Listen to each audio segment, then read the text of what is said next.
Berapa sebenarnya modal yang diperlukan untuk mulakan bisnes?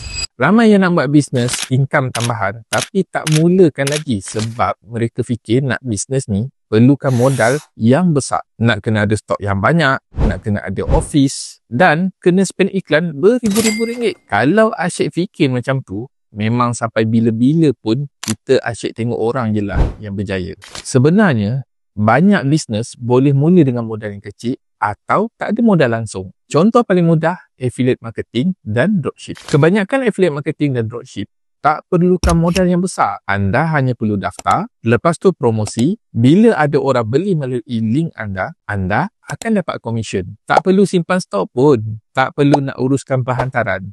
Tapi, income boleh tahan. Ramai yang dah buat bisnes macam ni. Student ada, orang makan gaji ada. Malah, nenek-nenek pun ada yang dapat 4 hingga 5 angka sebulan. Ada yang sampai boleh settlekan hutang. Takkan nak tengok saja kan? Ada juga affiliate marketing yang anda buat sekali tapi income berkali-kali.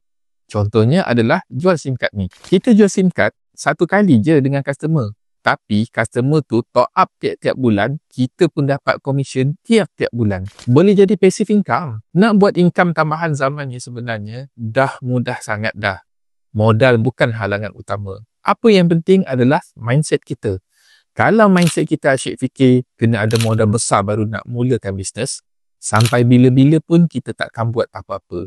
Orang berjaya bukan sebab ada modal besar dari awal, tapi sebab mereka berani mulakan. Jadi, anda nak tengok orang lain terus berjaya atau anda nak jadi salah seorang daripada mereka? Keputusan di tangan anda.